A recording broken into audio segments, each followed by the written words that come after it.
heads. Ayan no guys, grabe. 2 heads are better than 1. Hindi ko minsan natatapos yung sinasabi ko kasi biglang may dumadating na magandang energy. This is the energy of good luck, good fortune. Tapos meron pa kayong energy ng blessings, mga kapiksi.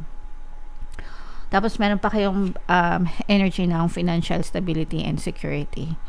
So, todo na to, Aries, no? Todo na to pagdating sa kaperahan. Lumabas na lahat ng cards na gusto natin pagdating sa kaperahan. Kaya, i-main-main nyo na yan, guys, sa comment section.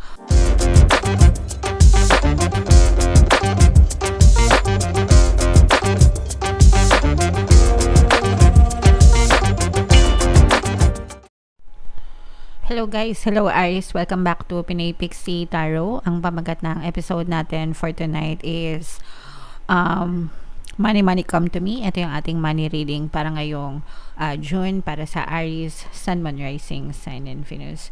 General reading lang guys, pwede mag-resonate, pwedeng hindi. Combination ng positive and negative energy. Unahin natin to guys, tingnan natin yung mga money manifesting technique sa inyo para ngayong June, mga kapiksi. We have achieved. Wow, ganda nito guys. Pakinggan nyo mabuti. Write down a list of all your career objectives ranging from the modest to the magnificent. Don't limit yourself or worry about how to achieve them.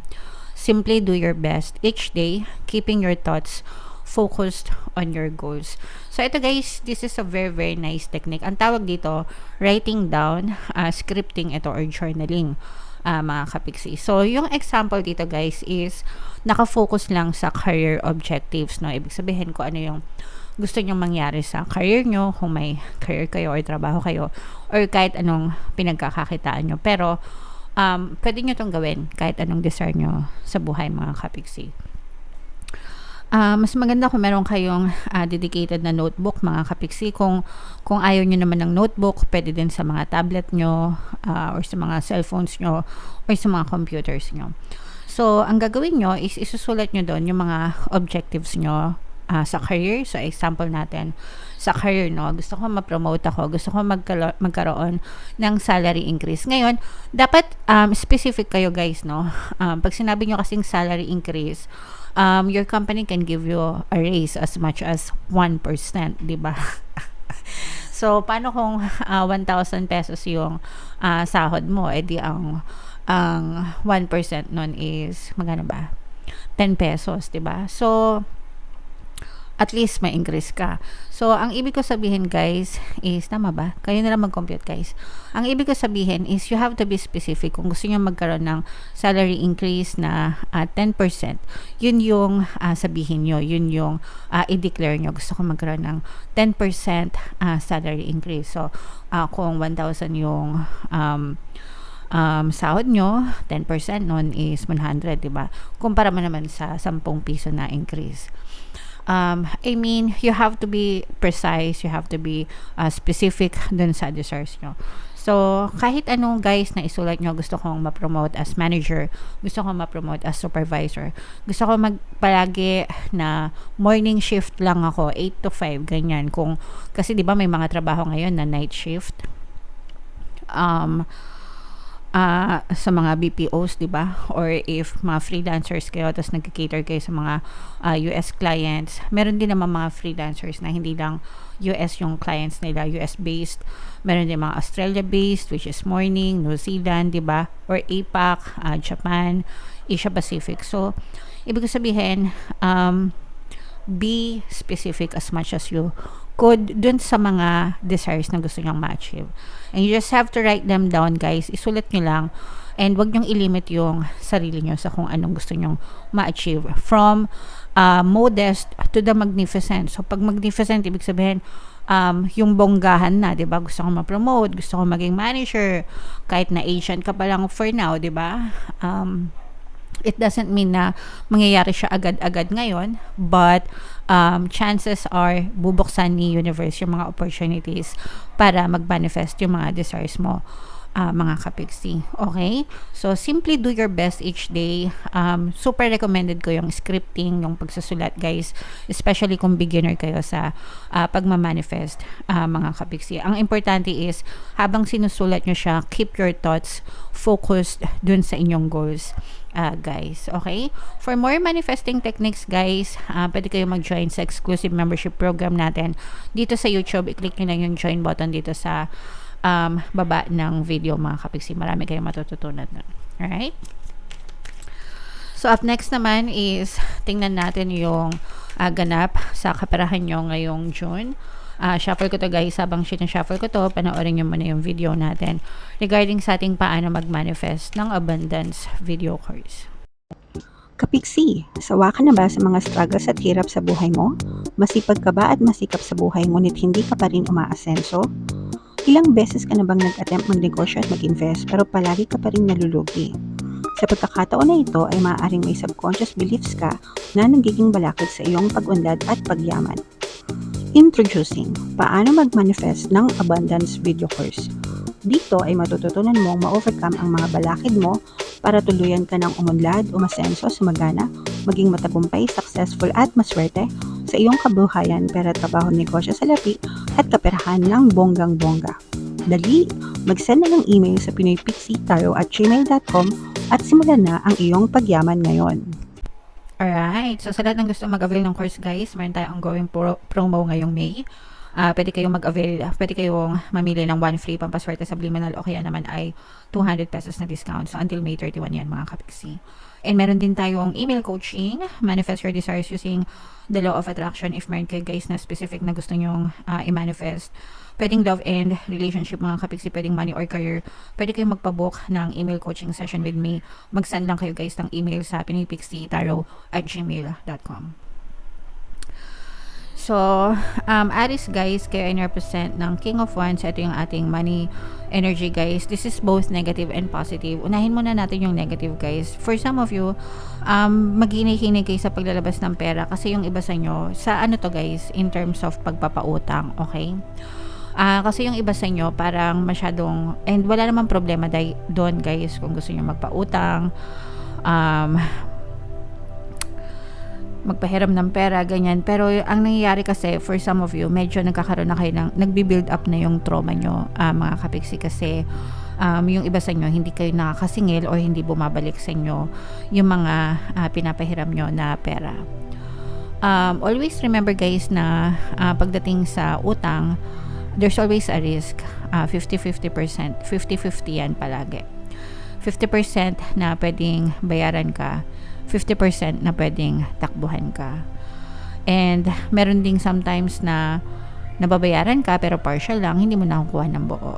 Pero that's much better kasi naman doon sa tuluyan ka ng takbuhan, mga kapiksi. So dapat ready kayo sa mga ganong klaseng consequence kapag kayo ay nagpautang. Yung iba kasi sa inyo, guys, parang masyado kayong lapitin, no, ng mga umuutang, siguro dahil very compassionate kayo and maunawain kayo, madali kayong maawa, kaya ganon. Ang tendency naman kasi ng iba, parang naaabuso na kayo, mga kapiksi. Tapos nagbi-build up siya ng trauma sa inyo kasi hindi kayo nakakasingil, nahihirapan kayong maningil. Ang tingin ng ibang tao sa inyo is parang easy, no? Kayang-kayanan, umutang ka doon, hindi yun naniningil, parang ganon. Umutang ka doon, mabait yun, kahit hindi ka magbayad, okay lang, parang ganon yung tingin sa'yo ng ibang tao. So again, guys, wala mang masamang magpautang, pero you also have to protect yourself, una dun sa mga abusado, di ba? At saka yeah, dapat ready kayo sa mga consequences, guys. Meron tayong subliminal para magbayad sila ng mga utang sa inyo if in case na nakaka-experience kayo ng ganyan na nahirapan kayo maningil and hindi kayo binabayaran. Pwede nyo pakinggan yun. Makakatulong yan sa inyo, mga kapiksi.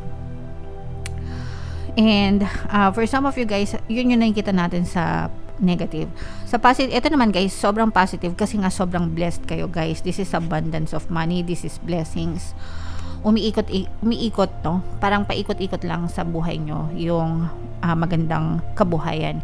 Paikot-ikot sa buhay nyo yung magandang daloy ng kaperahan. Kasi nga, yung iba sa inyo, mapagbigay. Okay? Yun talaga ganun talaga guys no? Yung mga maluluwag sa pera, kahit na sabihin natin na hindi naman sila kayamanan, kahit hindi sila saganang-sagana, pero tumutulong sila sa paraan na kaya nila, kahit yung simpleng pagpapautang, bumabalik talaga yung mga blessings sa mga ganong klaseng tao, mga kapiksi. Okay?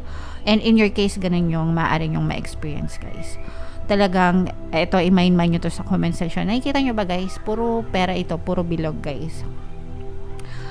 At saka yung iba sa inyo talagang mararamdaman nyo rin na magaan din yung pagtulong sa inyo ng ibang tao. Okay? Dahil kayo ay matulungin din sa kanila. So sa mga panahon na mangangailangan kayo, mararamdaman nyo naman yung magaan na pagtulong sa inyo ng ibang tao. So yon, blessing na yon mga kapiksi. Okay? So i-mind nyo yan sa comment section. Mind blessings, mind kasaganaan, mind pagpapala, mind abundance of money, abundance of riches. Ito guys, parang paikot-ikot, nararamdaman nyo ba? Paikot-ikot yung kahit lumabas yung pera sa inyo, babalik at babalik siya, papasok at papasok siya, pabalik sa inyo, mga kapiksi.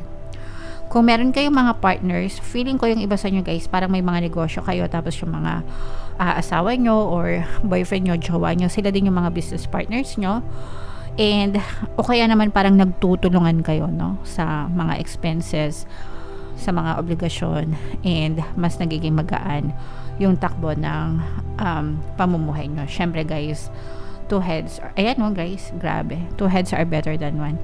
Hindi ko minsan natatapos yung sinasabi ko kasi biglang may dumadating na magandang energy. This is the energy of good luck, good fortune. Tapos meron pa kayong energy ng blessings, mga kapiksi.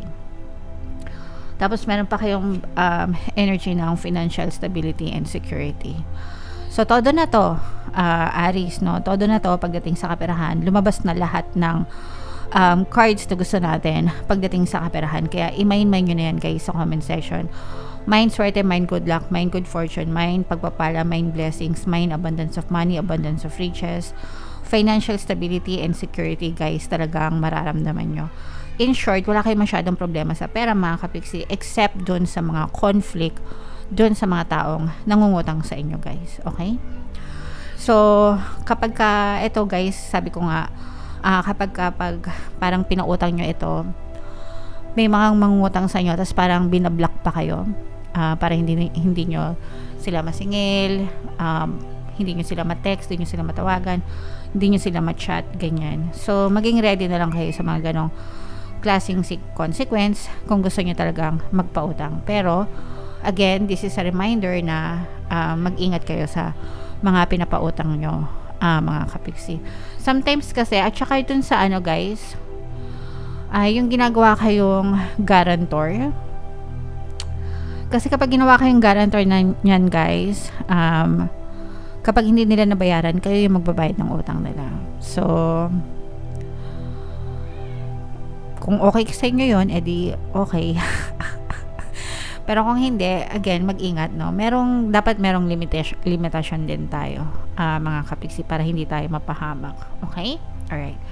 So, yeah. Comment down below, Aries. I-mind nyo to lahat, guys, itong super kombong positive na energy pagdating sa money. I-mind nyo yan lahat, guys. Ito yung ating mga pampaswerte subliminals. Pakinggan nyo para makatulong sa inyo.